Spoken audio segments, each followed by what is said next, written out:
Assalamualaikum warahmatullahi wabarakatuh. Halo semuanya, perkenalkan nama saya Tiara Ramadhani dengan NIM 2005321. Jadi pada video kali ini saya akan membahas tentang perpajakan. Pengertian pajak. Pajak menurut Undang-Undang Nomor 28 Tahun 2007 tentang Ketentuan Umum dan Tata Cara Perpajakan. Pajak adalah kontribusi wajib kepada negara yang terutang oleh orang pribadi atau badan yang bersifat memaksa berdasarkan undang-undang dengan tidak mendapatkan imbalan secara langsung dan digunakan untuk keperluan negara bagi sebesar-besarnya untuk kemakmuran rakyat. Jadi di sini dijelaskan bahwa pajak tersebut adalah kontribusi wajib kepada negara yang bersifat memaksa berdasarkan undang-undang yang telah ditetapkan. Namun, versi yang diterima tidak secara langsung, yang berarti pajak yang telah dibayarkan tidak dapat imbalannya secara langsung, namun dapat kita rasakan melalui fasilitas umum dan pelayanan yang penggunaannya seperti jalan raya, sekolah, rumah sakit, dan lain sebagainya. Dari definisi di atas dapat disimpulkan ciri pajak yaitu yang pertama, iuran wajib pada negara, yang kedua, bersifat memaksa, yang ketiga, dipungut berdasarkan undang-undang, yang keempat, tidak mendapat balas jasa, yang kelima, digunakan untuk membiayai kepentingan umum. Selanjutnya kita masuk ke fungsi pajak. Fungsi pajak ada 3. Yang pertama, fungsi anggaran. Fungsi anggaran yang pajak merupakan sumber pemasukan keuangan negara yang menghimpun dana ke kas negara untuk membiayai pengeluaran negara atau pembangunan nasional. Yang kedua, fungsi mengatur. Pajak digunakan sebagai alat untuk mengatur atau melaksanakan kebijakan negara dalam lapangan ekonomi dan sosial. Yang ketiga, fungsi pemerataan. Pajak mempunyai fungsi pemerataan, artinya dapat digunakan untuk menyeimbangkan dan menyesuaikan antara pembagian pendapatan dengan kesejahteraan masyarakat. Di mana yang dimaksud dengan pajak fungsi anggaran ini, pajak digunakan untuk membiayai anggaran yang berkaitan dengan pembangunan dan kepentingan negara. Sebagai sumber pendapatan negara, pajak berfungsi untuk membiayai pengeluaran negara. Pajak digunakan untuk menjalankan tugas rutin negara dan melaksanakan pembangunan. Contoh fungsi pajak ini adalah menyediakan fasilitas pendidikan, infrastruktur, dan pelayanan publik lainnya. Yang kedua, fungsi mengatur. Melalui pajak, pemerintahan bisa mengatur pertumbuhan ekonomi dengan fungsi mengatur. Pajak bisa digunakan sebagai alat untuk mencapai tujuan. Contohnya, untuk melindungi produksi dalam negeri, pemerintah menetapkan biaya masuk yang tinggi untuk produk luar negeri. Adanya kebijakan pajak bisa mencerminkan kebijakan perekonomian suatu negara.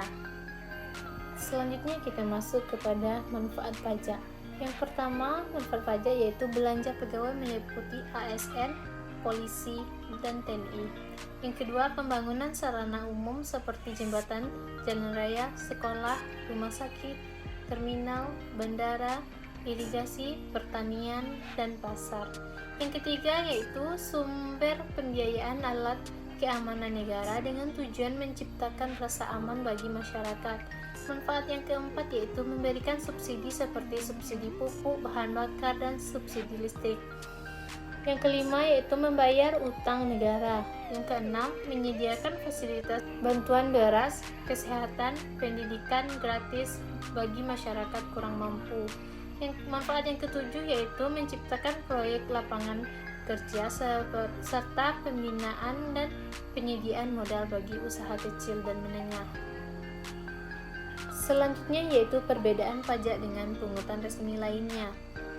Pajak berdasarkan undang-undang, sedangkan pungutan resmi ditetapkan oleh peraturan pemerintah dan peraturan menteri dan sebagainya.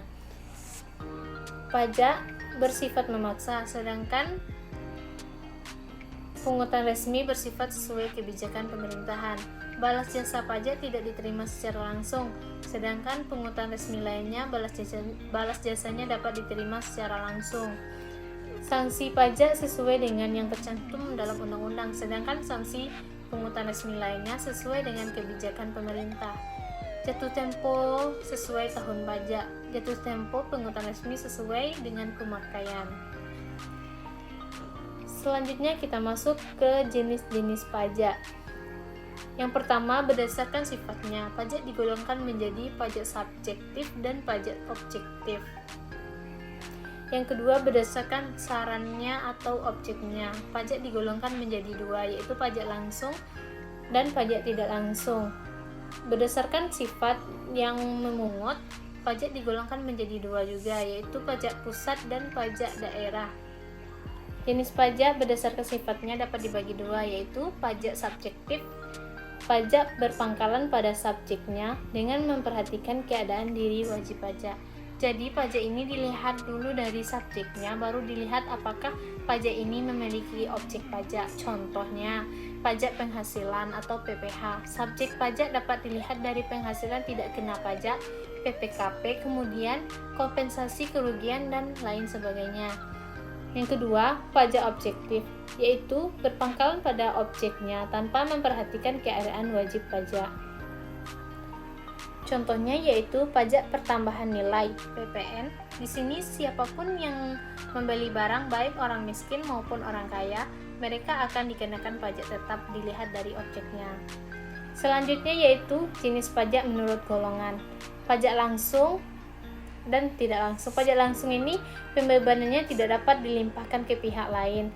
Bebannya langsung ditanggung sendiri. Contohnya PPh. Jadi kalau sudah dikenakan pajak tidak dapat dilimpahkan ke pihak lain.